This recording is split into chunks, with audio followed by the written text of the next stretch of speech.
baik delay dari sudut pengenalannya, ya artinya diagnosisnya, kemudian tindakannya juga delay ataupun kurang tepat, ya tentunya akan menyebabkan fatal ya bagi organ-organ yang terdampak dari kasus emergensi ini. Nah, bahkan selain dari gagalnya organ atau mengalami suatu kematian dari organ diawali oleh kematian sel, itu bisa menyebabkan juga sepsis, kemudian gangguan kerusakan yang secara permanen. Nah, emergensi yang sering terjadi ya seperti yang saya uraikan di atas ya, retensi testiskular torsio, kemudian trauma, kemudian ada kolik, ada priapismus. Nah, deteksi dini dan intervensi yang tepat ini merupakan suatu tindakan yang akan membuahkan hasil yang lebih baik, ya, baik hasil kematian sel secara minor maupun kematian organ secara mayor. Slide. Nah, kita bahas yang pertama tentang topik tema retensi urin ya. Nah, ini definisinya adalah di mana ketidakmampuan dari vesika urinaria atau bladder itu mengeluarkan urinnya itu terjadi secara tiba-tiba dan disertai dengan nyeri yang hebat biasanya ya. Ya nyerinya tentu nyeri seperti kita buang mixi, kita buang air kecil yang tidak keluar, bukan nyeri karena trauma ya. Nah, ini penyebab yang paling sering adalah yang pertama adanya BPH bagi orang-orang dewasa tua yang umumnya di atas 50 dan 60 tahun ya. Kemudian ada gangguan-gangguan dari flow-nya uretra. Bisa disebabkan oleh adanya striktur atau penyempitan uretra dan juga bisa disebabkan oleh adanya batu yang menyumbat di uretra. Kemudian juga bisa disebabkan oleh obat-obatan yang lain ya, ada obat-obat yang menyebabkan obstruksi secara mendadak pada vesika urinaria. Nah, umumnya obat-obatan ini misalnya pada pasien-pasien orang tua itu sudah ada gejala ringan dari BPH atau prostat, manakala dia konsumsi obat-obat flu yang di situ umumnya ada mengandung obat-obat pseudoephedrine dan ini akan menyebabkan konstriksi atau penyempitan dari bladder neck yang ada di bagian prostat dan ini akan menyebabkan juga retensi manakala dia konsumsi obat-obat flu secara umum yang ada di pasaran. Kemudian juga ada penyebab lain seperti gangguan persarafan pada vesika urinaria seperti yang disebut dengan neurogenic bladder. Nah, semuanya itu kita harus mengenali pada saat awal kalau jadi adanya retensi urin. Nah, simptomnya apa? Ya, yaitu adanya nyeri suprapubik, kemudiannya adanya urgensi di mana tanpa adanya urin yang keluar, kemudian kalau pemeriksaan fisik kita meraba bahwa vesika urinarianya terjadi distensi, ya. Nah, diagnosis tentu kita harus mengenali bagaimana pemeriksaan fisik secara klinik yang ada di emergency ya. Kemudian kita bisa melakukan bladder scan. Bladder scan ini bisa kita menggunakan ultrasound atau USG ya. Kemudian ya kita coba pasang kateter dia.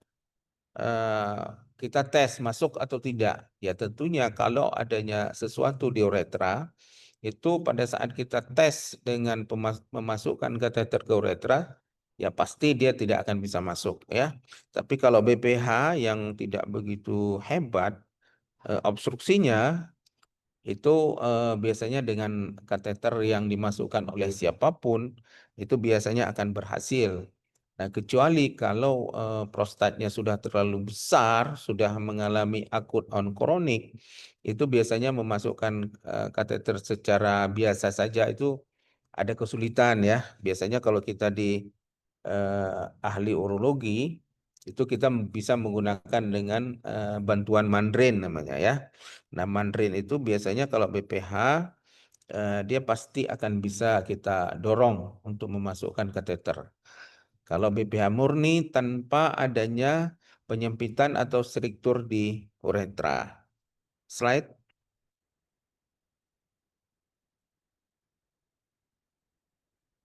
Nah, penanganan awal, nah tentunya kita harus segera mengosongkan vesika urinaria itu dengan menggunakan kateter.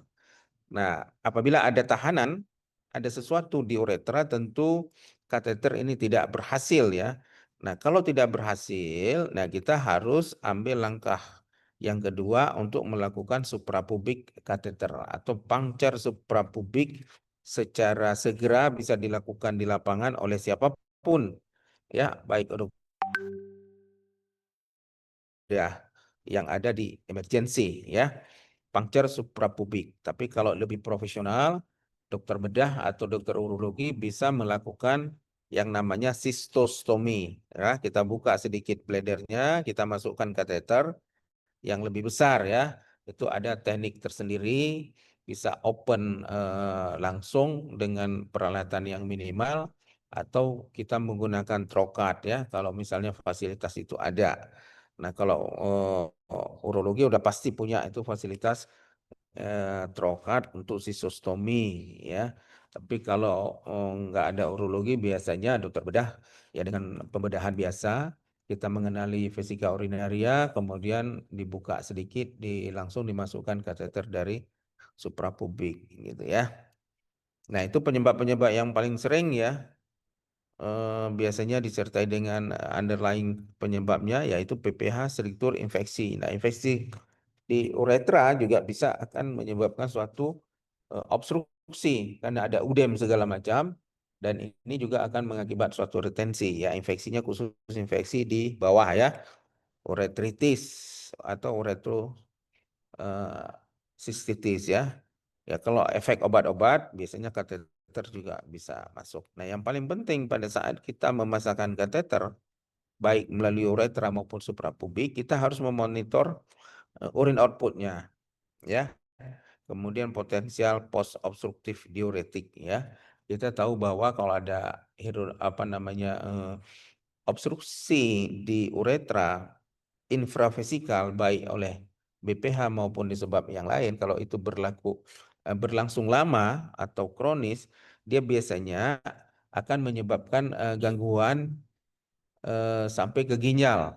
Gangguan obstruksinya sampai ke ginjal. Biasanya ditunjukkan dengan adanya gambaran hidronefrosis bilateral ya, bilateral sama dan tidak sedikit juga kalau sudah seperti itu akan memberikan gambaran gangguan fungsi ginjal. Kita bisa monitor dengan pemeriksaan laboratorium urium dan kreatinin.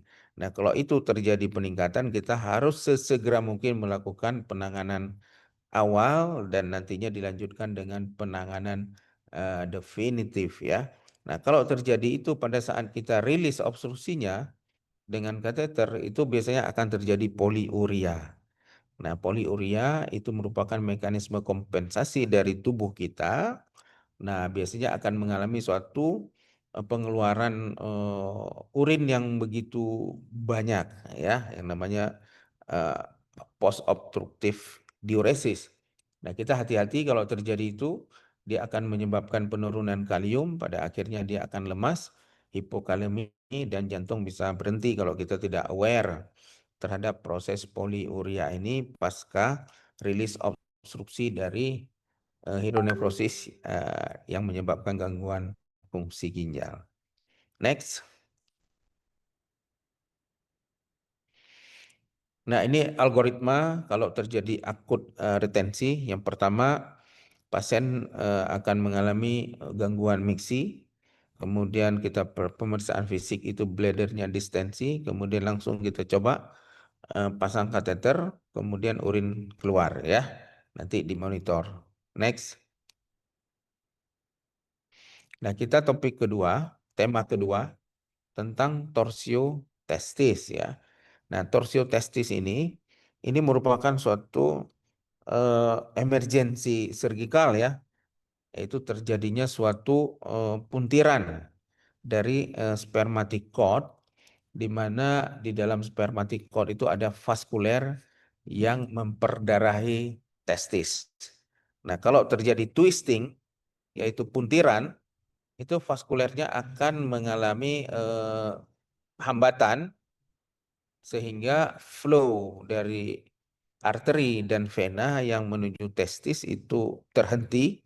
Nah, kalau lebih dari 6 jam, ini akan mengakibatkan kematian sel. Ya, itu emergency golden periodnya itu biasa 6 jam ya.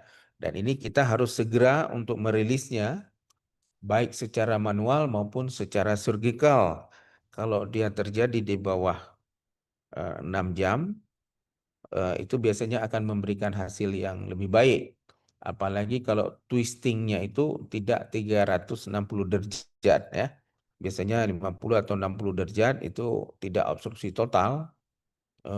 Itu biasanya durasi golden periodnya bisa memanjang sedikit ya. Nah, ini paling sering terjadi pada anak-anak remaja ya, anak-anak remaja. Jadi evidence base itu manakala ada kasus-kasus yang curiga torsiotestis, itu juga kita harus melihat dasar evidence base itu, terutama anak remaja ya. Kalau anak remaja datang dengan keluhan itu, kita di kepala kita itu harus berpikir ini suatu torsiotestis yang harus kita segera melakukan penanganan ya. Nah, kalau kita lakukan detorsi secepat mungkin, ini akan menurunkan kematian sel dan organ testis. Itu biasanya sangat signifikan, dia akan memberikan hasil yang baik itu di bawah 6 jam. Next.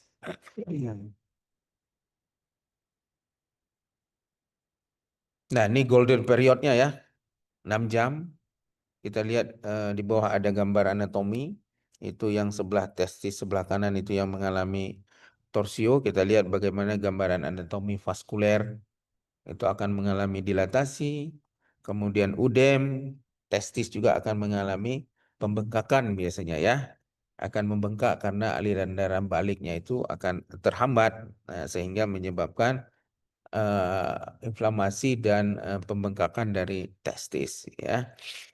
Ini berdasarkan golden period, kalau kita lakukan tindakan di bawah 6 jam itu akan memberikan hasil itu 90-100% dia biasanya akan testis itu kembali normal ya. Tapi kalau 12 jam itu biasanya hanya 20% itu. Bahkan di bawah itu ya. Kalau di atas 24 jam itu biasanya 0% itu keberhasilannya. Jadi dari data itu menunjukkan ke kita bahwa kalau terjadi torsiotestis ini sesuatu yang sangat serius yang harus kita perhatikan pada saat kita menangani. Jangan didelaykan dia, jangan ditunggu-tunggu dia, karena waktu kita nggak bisa menghentikan waktu itu. Ya, kalau alasan kita jauh, sibuk, crowded, nah waktu jalan terus. Nah, dari data ini kita juga akan memberikan dampak bagaimana terhadap testis, yaitu nanti kalau misalnya ada orang-orang yang memahami ini pada saat kita menangani di atas 6 jam sementara pasien datang ke kita cepat, itu kita nanti disalahkan ya. Apalagi ini berkaitan dengan dunia kedokteran sekarang yang hukumnya sangat-sangat ketat, di mana undang-undang kedokteran itu posisi dokter sekarang tidak seperti dulu. Nah, kita hati-hati kalau digugat bisa jadi bermasalah dengan hukum. Kalau ada keluarga, ada pasien yang memahami ini, ataupun ada pihak-pihak ketiga yang memahami ini, nah kita harus hati-hati ya, jangan menganggap bahwa orang awam tidak paham. Sekarang zaman AI, zaman digital, orang bisa searching nih, bisa searching gitu ya. Jadi pada saat pasien datang segera ke kita, kita tidak melakukan dengan alasan apapun dan mengakibatkan kerusakan pada testis dan pada akhirnya harus dibuang testisnya. Nah, ini hati-hati ya, hati-hati. Baik dokter umum, perawat atau siapapun tenaga medis, kita harus aware seperti ini. Kalau dokter umum misalnya, Anda lepaskan saja kalau Anda tidak mampu, ya rujuk saja. Begitu ada rujuk, kemudian ada delay di luar sana, itu Anda udah lepas. Ya, yang berdampak adalah dokter yang mendapat rujukan itu. Kalau delay berarti dokter itu yang mengambil alih tanggung jawabnya. Oke, next. Ini gambaran klinik tentang torsio ya. Biasanya terjadi unilateral yang nyeri hebat, terjadi secara tiba-tiba. Kemudian secara fisik kita lihat testis yang mengalami twisting itu dia akan overriding ya, dia akan lebih tinggi. Kalau pada posisi berdiri, suruh berdiri pasiennya, Anda lihatkan posisi testis kiri dan kanan ya. Biasanya secara normal itu yang kanan lebih rendah sedikit memang dibandingkan yang kiri, itu normal. Tapi tidak terlalu jauh rendahnya. Tapi kalau mengalami gap yang terlalu bahkan melebihi dari setengah atau satu testis, kemudian testis yang overriding itu nyeri dan membengkak pada saat dipegang juga sakit luar biasa. Nah, ini hampir yakin kita bahwa testis yang overriding itu mengalami suatu torsio, ya. Kemudian kita bisa periksa refleks kremasternya. Refleks kremaster itu kita bisa lakukan goresan dengan dengan kuku kita atau dengan benda apapun yang agak tajam sedikit seperti pulpen ya, yang ada ya pakai jari ya, jari ada kukunya sedikit digores, itu testis akan naik sedikit ke atas memberikan reaksi akibat adanya kontraksi dari otot-otot kremaster. Nah, kalau terjadi itu refleksnya masih positif, itu menunjukkan bahwa testis itu tidak torsio. Tapi kalau negatif itu mendukung pemeriksaan fisik kita ke arah torsio, gitu ya. Dan juga tidak sedikit pasien akan mengalami mual dan muntah karena ada rangsangan saraf eh, parasimpatis di situ yang menyebabkan refleks dari usus ya untuk mengakibatkan mual dan muntah. Next. Nah, ini algoritmanya, lihat kalau ada torsio, setelah kita lakukan pemeriksaan fisik sesuai dengan apa yang saya sampaikan tadi, eh, kemudian kita memutuskan suatu diagnosis sementara, ini suspek yang sangat kuat. Nah, kita bisa melakukan manual detorsi namanya. Manual itu adalah dengan memutar testis ya, kiri dan kanan itu ke arah lateral, ke arah luar. Ya, kalau yang sebelah kiri kita putar ke arah luar kiri, yaitu searah dengan jarum jam, searah ya dengan jarum jam. Sedangkan yang testis kanan sebaliknya, kita putar ke arah lateral kanan yang berlawanan dengan jarum jam. Ya, ingat ya, yang kanan berlawanan jarum jam. Jangan diputar searah jarum jam, dia akan mengalami torsio tambahan itu kok kamu putar. Kalau kita putar searah jarum jam, jadi harus berlawanan dengan jarum jam ke arah lateral. Yang kiri itu searah jarum jam ke lateral kiri. Oke.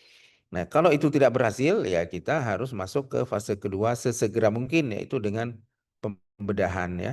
Setelah pembedahan, kita menilai kalau misalnya testisnya masih viable, masih intak, vaskulernya masih ada, ya kita detorsi secara manual, kemudian kita nilai vaskulernya bagus, testisnya masih memberikan gambaran adanya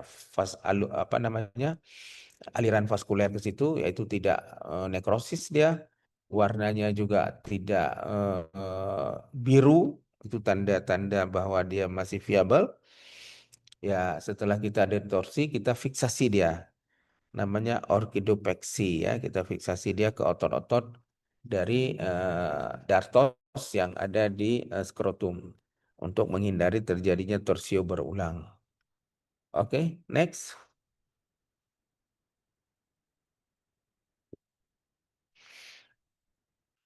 Yang berikutnya adalah trauma, ya.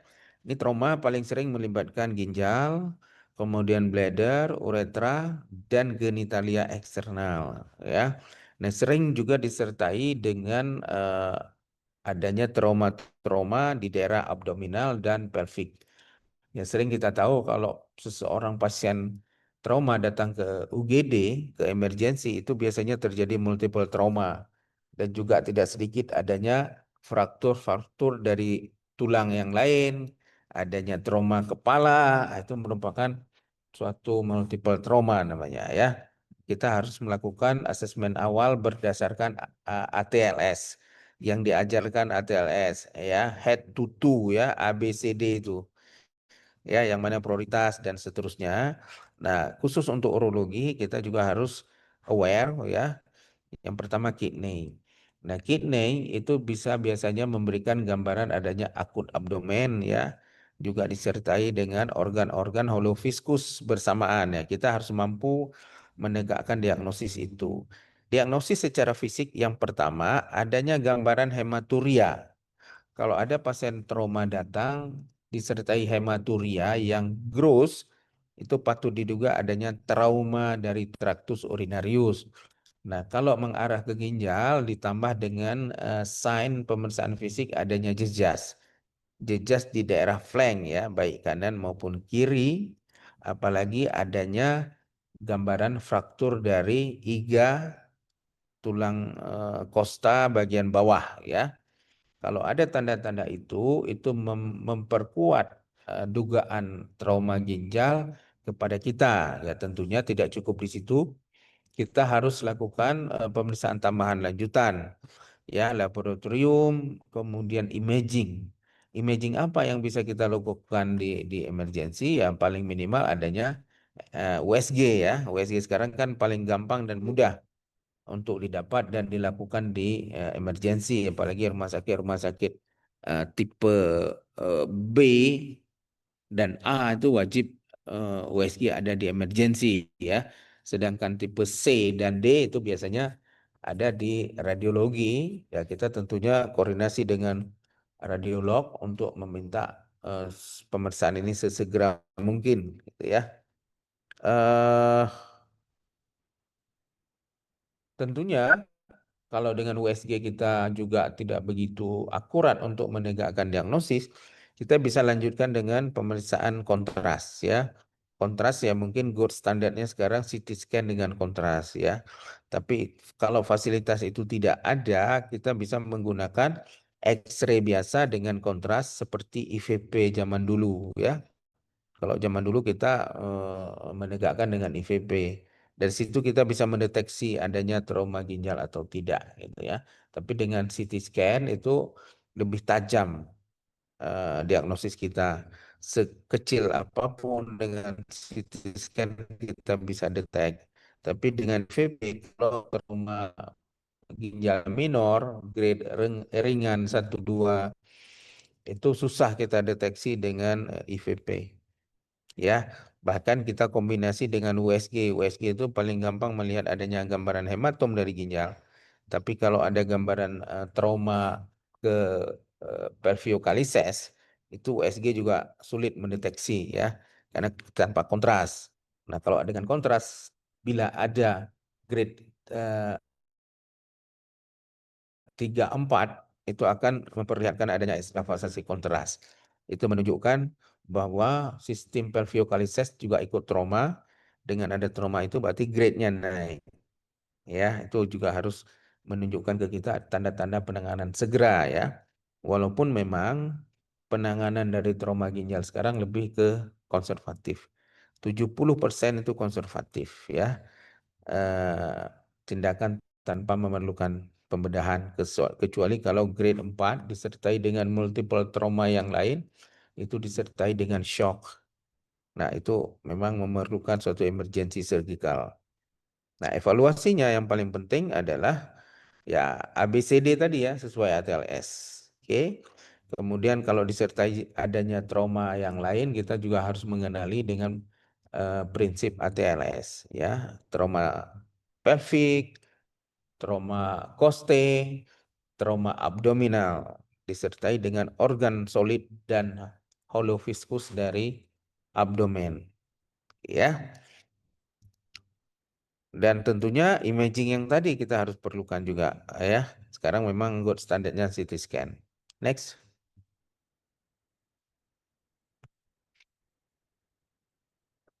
Nah, bagaimana penanganan awal? Yang perlu kita amatin ya prinsip ATLS ya, primary survey, kemudian hemodinamik stabilisasi itu sangat prioritas ya. Kemudian kita menilai adanya hematuria, kemudian ada fraktur dari eh, pelvic ya.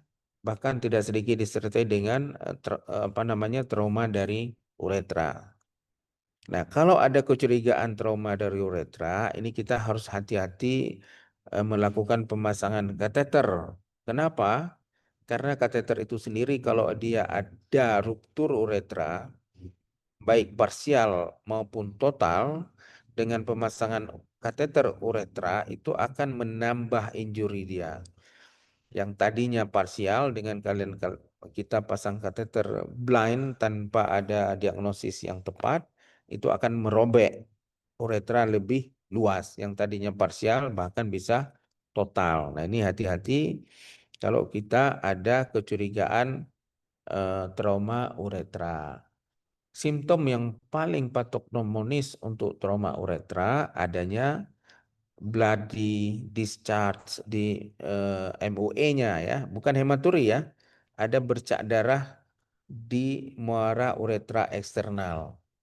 Ya, ada keluar itu. Nah, kalau ada itu, nah itu menunjukkan bahwa eh, ada kecurigaan dari trauma uretra ya. Ini kalau ada itu hati-hati pemasangan kateter.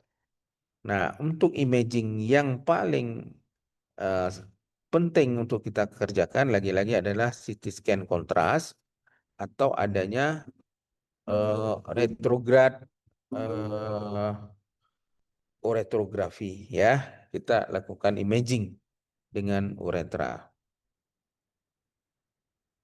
Oke, next. Nah, ini algoritma, ini di bawahnya ada gambar grade ya. Yang normal itu kita lihat bagaimana ginjalnya, kemudian grade 1 ada hematom minimal, itu biasanya kurang 1 cm ya. Kemudian grade 2 lebih besar lagi, lebih 1 cm. Grade 3 bertambah lagi, ya grade 4 dan 5 ini sudah disertai dengan robeknya dari parenkim ginjal bahkan sampai ke sistem pelviocalices.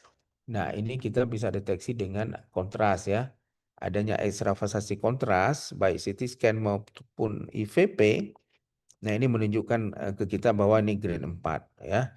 Kalau grade 5 ini setter kidney namanya, di mana ginjal itu robeknya itu multiple ya, bahkan mengenai vaskuler utama. Nah, kalau itu terjadi biasanya pasiennya akan mengalami shock ya. Nah, kasus kasus ini grade 4 dan grade 5 khususnya kalau pasien shock ini memerlukan surgical segera untuk kita atasi shocknya dengan menghentikan bleeding ya. Kalau grade 4 itu kita bisa lakukan surgical dengan repair. Sementara yang Setter's kidney ini biasanya sulit kita repair karena multiple ya, banyak vaskuler yang berdampak. Kita biasanya lakukan nefrektomi segera untuk menyelamatkan nyawanya. Kalau enggak dia akan drop, shock berat, dan pasien biasanya mengalami kematian kalau terlambat kita tangani. Next.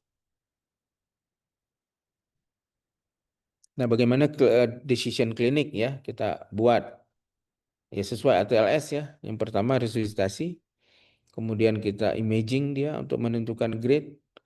Nah, sekarang ya dengan berkembangnya ilmu pengetahuan, ada ahli vaskuler ya, biasanya kita join dengan ahli vaskuler kalau di rumah sakit tipe A ya, untuk meminta kita emboli. Kita emboli vaskuler utama yang memperdarahi ke arah ginjal. Ini sekarang juga banyak membantu ya.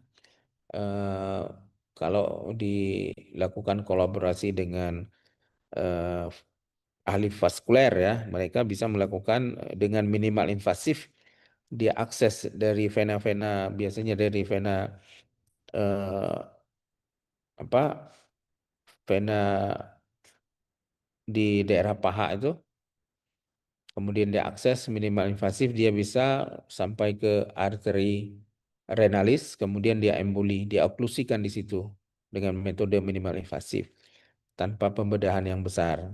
Yang terakhir ya tentunya eksplorasi. Eksplorasi ini sergikal ya, kita harus bedah, kita harus membuka abdomennya, kemudian kita mengenali traumanya, kemudian kita lakukan penanganannya.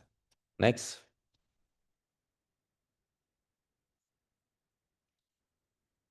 Nah, yang berikutnya adalah tentang priapismus ya.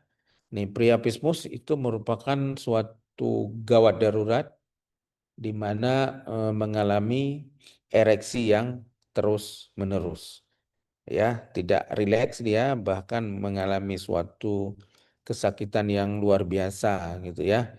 Ini terjadi, kita tahu pada saat mekanisme ereksi di mana aliran darahnya terjebak di penis, yaitu di cavum cavum cavernosum ya. Anda bisa lihat anatomi di sebelahnya, yaitu ada cavum cavernosa, di situ corpora cavernosa. Itu ada dua kiri kanan. Itu merupakan organ yang berperan pada ereksi. Di mana ketika aliran darah masuk ke situ, kemudian mengalami suatu tahapan ereksi, di mana aliran darah akan menumpuk di situ sesaat, disitulah terjadi ereksi. Kemudian fase berikutnya, fase relaksasi, di mana darah yang tertumpuk di corpora cavernosa itu akan mengalir kembali melalui vena, akan terbuka klep-klep itu. Pada saat volume darahnya menurun di corpora cavernosa, dia akan mengalami relaksasi. Ya, istilahnya detumensasi, yaitu lawan dari ereksi. Itu dalam keadaan normal. Nah, apabila terjadi priapismus, itu darah terjebak di situ tidak mau kembali karena ada kelainan-kelainan sehingga ereksi terus-menerus. Nah, ini biasanya sering akibat dari penggunaan obat-obatan atau ada kelainan kongenital lainnya, biasanya kelainan-kelainan dari darah ya, seperti termasuk hemofili, leukemia, itu semua berpotensi untuk priapismus. Ya, ada dua tipe ya, tipe iskemik atau low flow, kemudian non iskemik atau high flow. Eh, Kemudian kita bisa menegakkan diagnosis yaitu dengan mengaspirasi dia, kita lihat darahnya. Biasanya kita analisa gas darah ya, akan terjadi gangguan analisa gas darah itu. Kemudian juga darahnya kelihatan gelap ya, oksigennya yang berkurang di situ. Nah, kalau oksigen berkurang berarti darah akan memberikan gambaran analisa gas darahnya itu apa namanya? Asidosis ya. Nah, high flow kemudian low flow itu ada deteksi lebih detail lagi. Next. Nah, ini waktu 24 jam ya. Golden periodnya itu 24 jam. Kalau di atas 24 jam itu akan berbahaya mengalami nekrosis. Nah, kalau sudah mengalami nekrosis sel, ya tentunya akan fatal, pada akhirnya dia akan mengalami gangguan fungsi ereksi. Nah, untuk diagnostik emergensi tentu kita harus melakukan anamnesis. Yang pertama, ada riwayat-riwayat pemakan obat-obat sebelumnya enggak? Ada enggak riwayat kelainan-kelainan darah yang dia tahu sejak kecil, ada atau enggak? Ya, berikutnya kita analisa gas darah ya, AGD. Itu di emergensi kita tahu profilnya itu apakah asidosis atau sebaliknya. Nah, kalau asidosis berarti patut diduga ini ke situ ya. Dan imaging yang paling penting juga yaitu menggunakan ultrasound Doppler ya. Kita lihat bagaimana aliran darahnya di situ, lancar atau tidak. Dengan Doppler ultrasound kita bisa melihat flow vaskuler yang ada di situ. Apakah bisa bagus atau tidak. Oke, next. Nah, ini bagaimana pathway emergensinya ya, penanganan yang bisa kita lakukan. Yang pertama kalau datang ke kita, kita bisa lakukan aspirasi. Ambil spad biasa yang 5 atau 10 cc, kita bisa lakukan aspirasi di area cavernosa, corpus cavernosa kiri dan kanan. Ada dua ya, itu di daerah pertengahan atau pangkal penis, tusuk di situ aspirasi darahnya. Nah setelah diaspirasi itu biasanya akan kita lihat perbaikannya, yaitu ereksinya akan mulai kelihatan berkurang, gitu ya. Dan yang kedua, kalau nggak berhasil ya kita irigasi ya. Irigasi masukkan, kadang-kadang udah ada clot ya. Aspirasi dia ke irigasi dengan NaCl untuk membersihkan clot-clot itu sehingga flow balik venanya bisa kembali normal ya. Yang ketiga ya tentunya kita surgical lah ya. Surgical kita membuat bypass vaskuler dari pembuluh darah utama ke situ, kita alihkan ke kolateralnya ya, untuk menghindari aliran darah masuk yang berlebihan dan menambah aliran kembalinya gitu ya. Yang terakhir kalau itu juga nggak berhasil ya kita lakukan prostesis ya. Ya prostesis yaitu kita eh, membuat ereksi buatan dengan memasukkan ada beberapa implan ya, namanya implan untuk penis. Kita koreksi, masukkan ke dalam itu, kemudian kita bisa lakukan ereksi buatan ke depannya kalau dia tidak bisa mengalami ereksi kembali. Next, saya punya waktu berapa menit lagi nih? Udah mau habis juga nih. 20 menit lagi, dokter. Oh, masih bisa. Oke, ini terakhir mungkin kolik renal ya. Kolik ini ada dua, kolik renal dan kolik ya. Tapi secara umum ini disebut kolik renal secara emergensi. Nah, kalau obstruksi di ureter ini memberikan koliknya kolik ureter biasanya, di mana gejalanya sangat-sangat akut, sifat nyerinya tajam ya.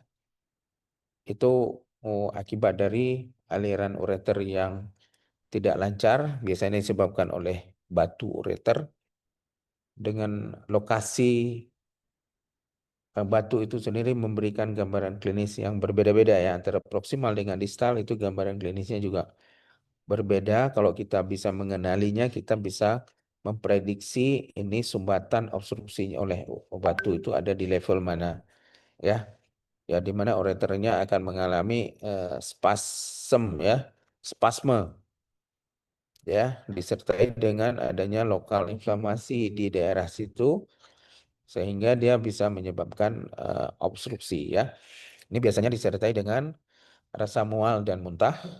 Di samping lokasi nyerinya, kita bisa tahu sesuai dengan level obstruksi oleh batu. Coba dilihat anatomi yang di sebelahnya itu ada gambaran obstruksi di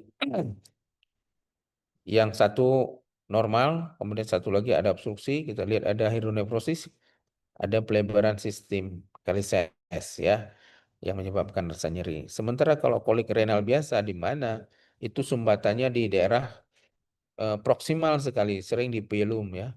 Sering di pilum, kemudian inflamasi dari sistem pelviokalises sendiri yang menyebabkan tambah lagi nyeri yang menetap, yang terus-menerus semakin lama semakin hebat nyerinya. Sementara nyeri kolik ureter itu sering hilang timbul ya, disertai dengan peristaltik dari ureter yang hilang timbul apabila ada sumbatan.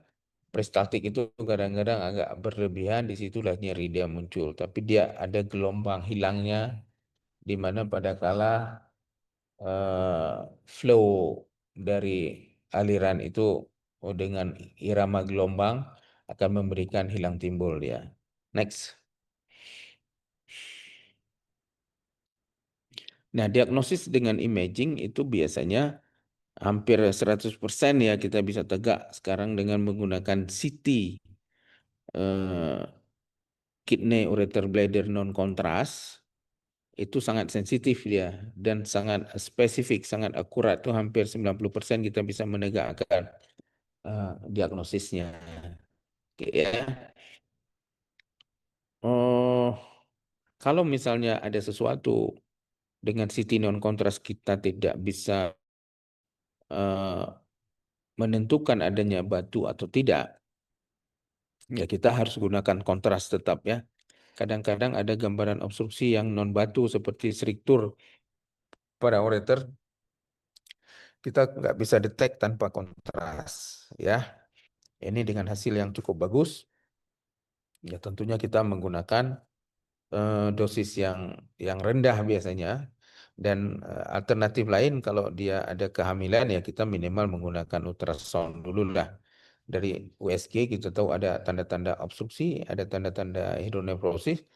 Nah, dari situ kita bisa menegakkan oh ini di level ureter gitu ya.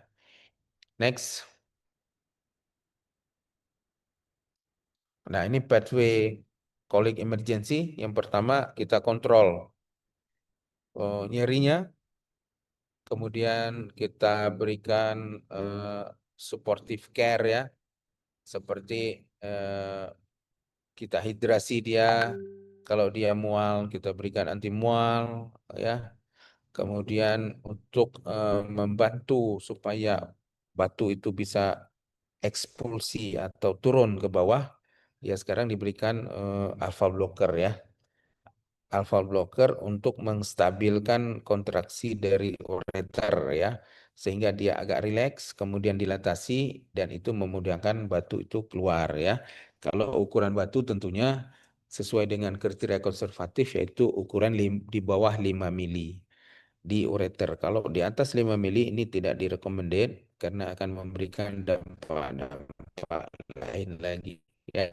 Kita lakukan obat ini eh, biasanya kita tunggu sampai 2-3 minggu. Kalau tidak berhasil atau batunya tidak keluar, kita harus masuk ke fase berikutnya. Ya, alpha blocker itu mungkin Anda pernah kenal sekarang umumnya adalah obat-obat untuk BPH ya.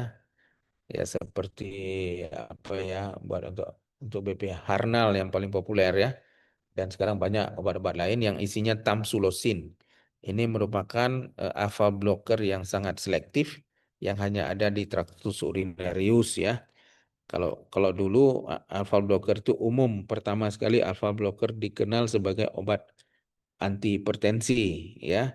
Dia bisa menyebabkan dilatasi dari vaskuler. Nah, setelah ada teknologi sekarang itu ada reseptor alpha 1 AB, alpha 1 beta. Nah, ternyata di tratus sunarius khususnya di prostat, bladder neck itu alpha blockernya adalah reseptornya 1 alpha 1A ya.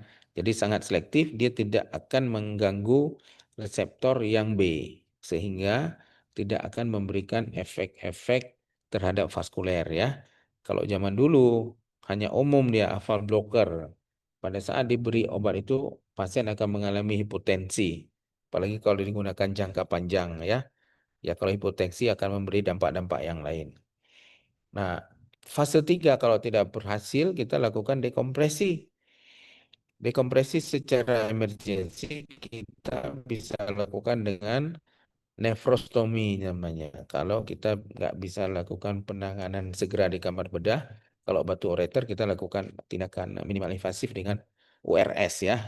Kalau tidak memungkinkan, barangkali karena emergensi yang lain juga muncul, pasien tidak memungkinkan untuk dibius, ya kita lakukan nefrostomi secara lokal anestesi. Oke. Yang terakhir ya tentu definitif lah ya. Kalau batu ureter kita lakukan URS atau uretroskopi, litotripsi. Nah, kalau di ginjal ya kita kalau ukurannya kecil di bawah 2 cm ya kita SWL dulu lah ya. Kalau nggak berhasil ya di ginjal definitifnya ya macam-macam sekarang. Bisa dengan minimal invasif yang lain. Sekarang ada PCNL ya. Kemudian ada retrograde surgery Yang paling terakhir ya kembali zaman dulu kita open surgery untuk pengambilan batu secara definitif yang ada di ginjal. Next. Ya, mungkin demikian dari saya. Ada satu lagi yang mungkin jarang didengar seperti fraktur penis ya. Saya tidak paparkan di sini. Kasusnya jarang, tapi juga kadang-kadang ada kasus itu. Tapi khas ya, kalau Anda mengetahui ada pasien datang dia mengeluh tiba-tiba ereksinya hilang ketika lagi berhubungan ya, atau ketika lagi ereksi baik manual maupun lagi secara konvensional saat berhubungan, tiba-tiba ada suara crack di mana ruptur dari pembungkusnya, tunika atau fascia albugenia yang menyebabkan tiba-tiba aliran darah yang ada di cavernosa dia akan keluar sehingga terjadilah hilangnya ereksi secara tiba-tiba. Itu mungkin, makasih. Silakan kalau ada pertanyaan.